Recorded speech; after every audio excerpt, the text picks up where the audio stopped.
Hello everyone and welcome back to Old Man Stories. I'm aware that many of you use these videos to fall asleep, so before you doze off, I thought it would be a fun idea if each of you could leave a comment letting me know which part of the world you're listening from. Also, give a like and subscribe to the channel if you're enjoying the episodes, okay? Let's get comfortable, relax, and begin. I was walking on this mountain path, the kind you'd see in old hiking photos. Narrow, rocky, with pine trees crowding in on both sides. The air smelled damp, like rain had just fallen, and the ground was soft under my boots. I could feel every pebble through the soles, and my legs ached a little, like I'd been climbing for hours. The light was weird too, not quite day, not quite night, just this grayish haze that made everything look washed out. I wasn't alone, though. There were people with me, folks I recognized from way back. My granddad, who passed away when I was a kid, was there, walking beside me like it was the most normal thing in the world. He had on his old flannel shirt, the red one with the frayed cuffs, and he was smiling at me, but it didn't reach his eyes.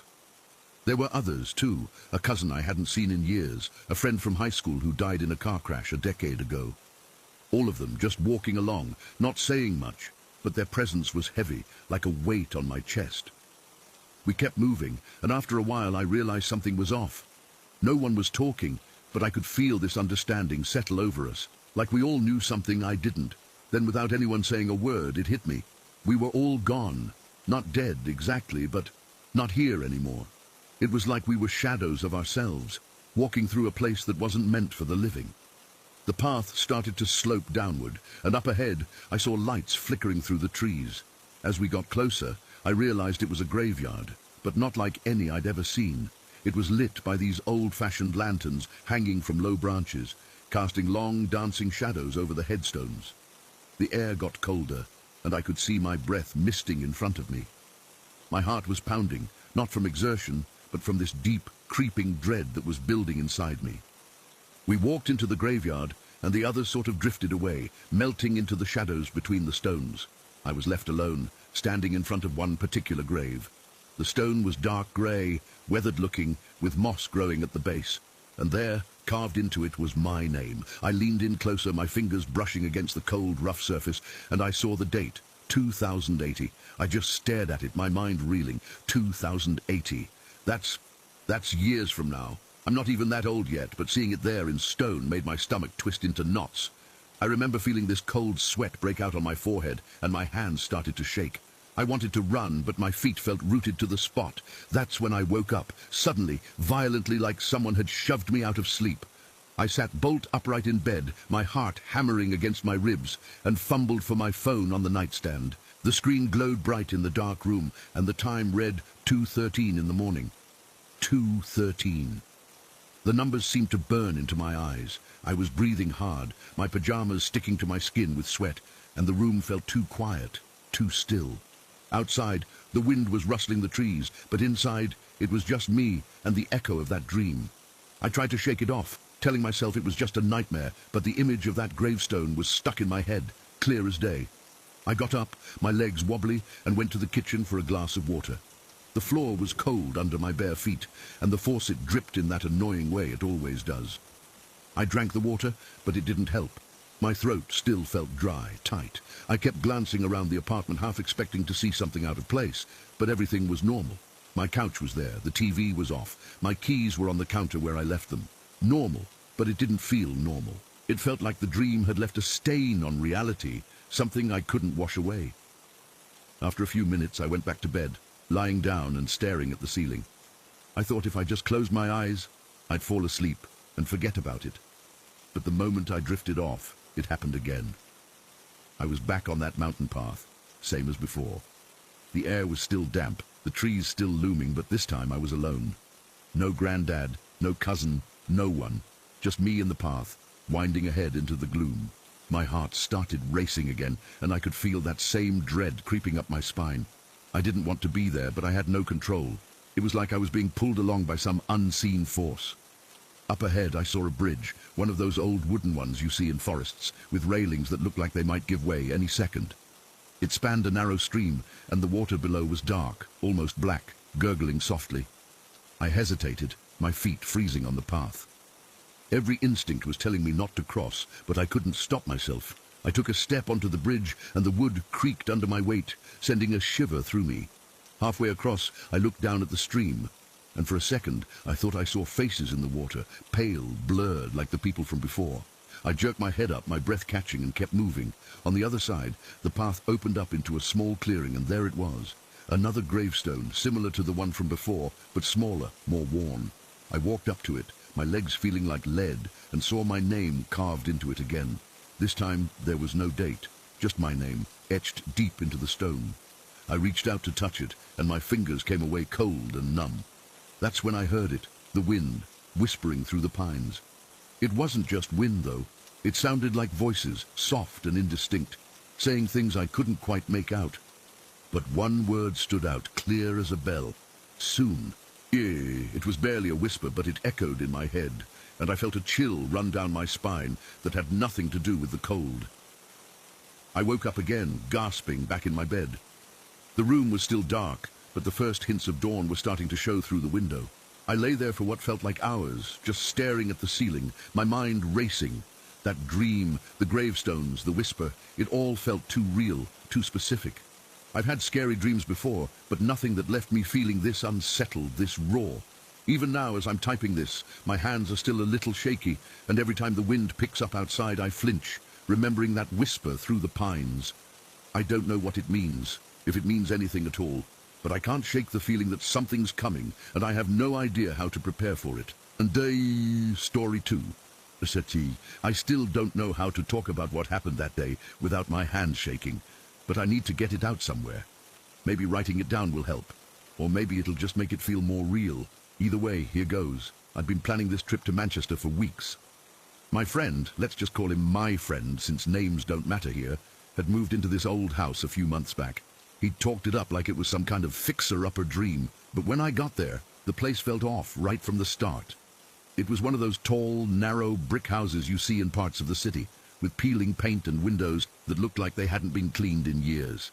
The air outside was damp and chilly, typical for Manchester, but inside it was even colder, like the walls were holding onto the cold from last winter. He'd converted a storeroom into a guest room for me, which sounded cozy in his texts, but in person it was just a small, windowless space off the kitchen. The walls were bare except for some old shelving he hadn't bothered to take down, and the floor was this uneven wooden boards that creaked if you so much as shifted your weight. He'd thrown a mattress on the floor and called it a bed, and I remember thinking, well, it's just for a couple of nights, how bad could it be? The first few hours were fine. We hung out in the living room, catching up, and a couple of his other friends came over. We ordered pizza, laughed about old times, and everything felt normal. But as the evening wore on, I started hearing things. At first it was just faint noises from the kitchen, a soft scraping sound like someone was dragging a chair across the floor. I didn't think much of it. Old houses make noises, right? I mentioned it to my friend, and he just shrugged it off. It's probably just the pipes, he said, or the neighbors. These walls are thin. I tried to believe him, but the sounds didn't stop. Every now and then there'd be a light tapping from upstairs, like someone was walking around in the attic. Again, he dismissed it. Rats, maybe, or just the wind. But the attic was supposed to be locked up, and the tapping had a rhythm to it that didn't sound random. Around midnight his friends left, and the house got quiet. Too quiet. The kind of quiet where you notice every little sound, and your ears start playing tricks on you. We were both tired, so we said goodnight, and I headed to the storeroom. I remember lying down on that mattress, staring up at the ceiling in the dark, and feeling this weird sense of dread creeping in. The air in the room was still and heavy, like it was pressing down on me. I must have drifted off at some point, but I was jolted awake by a loud crash from the kitchen.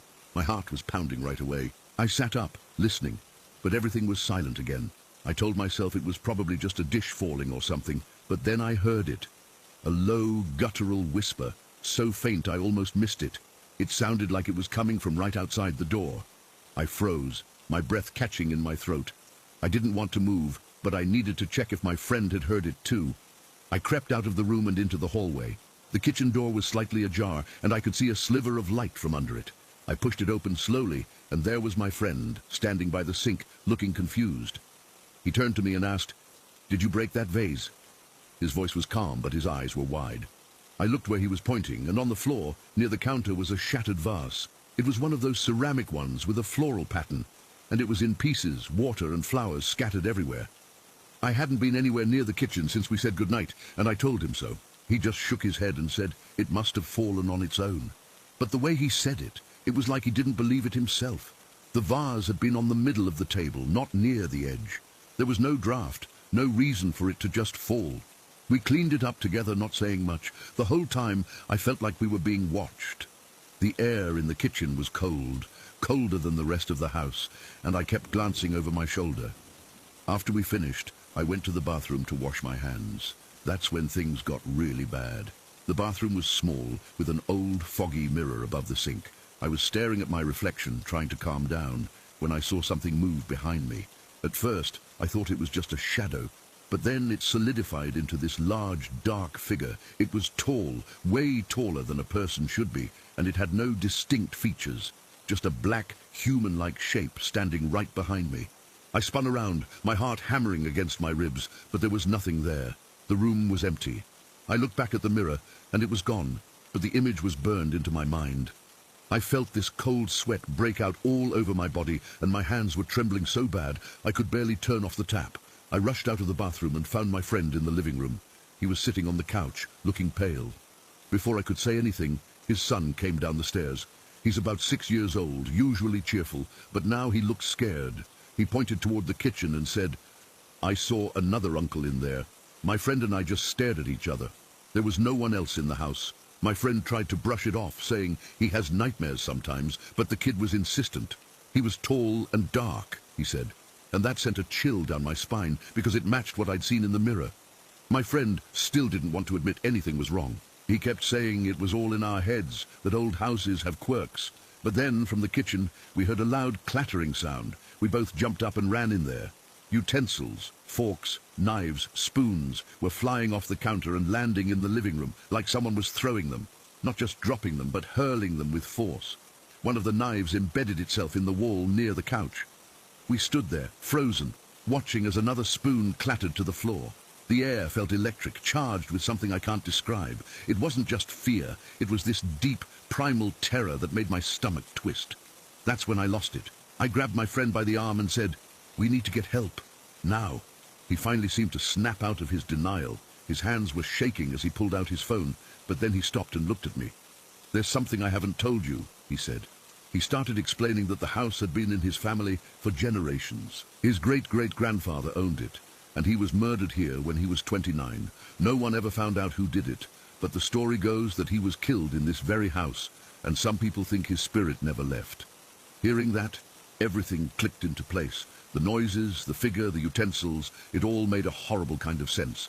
We were both terrified, standing there in the living room with utensils still scattered on the floor and this heavy silence hanging over us. We didn't sleep the rest of the night. We just sat in the living room with all the lights on, jumping at every sound. The tapping from the attic started up again, louder this time, and once I swear I heard footsteps on the stairs. We talked about calling someone, a priest maybe, or a paranormal investigator, but we were too scared to even move. The fear was so thick you could taste it, like metal in your mouth. When the sun finally started to rise, it felt like a relief, but also like we'd just survived something we couldn't explain. I left later that morning, and I haven't been back since. My friend is still there as far as I know, but he's talking about moving out. I can't shake the feeling that whatever was in that house isn't done with us. Every time I close my eyes, I see that dark figure in the mirror, and I remember the sound of those utensils hitting the floor. It's been weeks, but it feels like it just happened yesterday. I don't know what it was, and I don't think I ever will. All I know is that I've never been so scared in my life, and I hope to God I never feel that way again. Story 3. I drove an old Ford Taurus, a real beater, but it was reliable. The heater worked about half the time, which was a problem in a Wyoming winter, but this was early fall, so it was just cold, not freezing. The air had that bite to it, the kind that tells you summer's really over. I remember pulling out of the parking lot, the streetlights of Cheyenne making everything look orange and safe. I got on the interstate heading north, and pretty soon the city lights were just aglow in my rearview mirror, and then they were gone. That stretch of I-25 between Cheyenne and Wheatland is something else at night. It's not just dark, it's a deep, empty kind of dark. There are long stretches where there are no lights at all, no houses, no nothing. Just the black outline of the prairie against a slightly less black sky. Your headlights are the only thing cutting through it, and they just make a little tunnel you're driving through, with all that immense darkness pressing in from every side. The rumble strips on the shoulder are there for a reason. It's easy to get hypnotized by the road. I had my radio on, some classic rock station from Casper that would get staticky and fade in and out. I was just driving, my mind wandering, thinking about the patients I'd helped that day, about what I might eat when I got home, about nothing important. The dashboard clock glowed a soft green. It was probably around 10:30. I was coming up on the area near Chugwater. You know you're getting close when you see the exit signs. It's not a town you really see from the interstate. It's just a name on a sign and a road leading off into the darkness. The land out there is old. You can feel it. It's not like driving through farmland or suburbs. It's just ancient rolling prairie. I knew a little about the history. I'd read a sign once at a rest stop about how the name Chugwater came from the sound buffalo made when they were driven over the cliffs by Native Americans a long, long time ago. Chug, from the sound they made hitting the water below. That thought always stuck with me. How a whole town's name came from something so violent and final that happened right there. So I'm driving and everything is normal. My hands are at 10 and 2 on the wheel. I may be going 5 over the speed limit. The prairie to my right is just a wall of black. Then, out of that black, something moved. It didn't come from the road. It came from the prairie itself, from the right side, and it moved so fast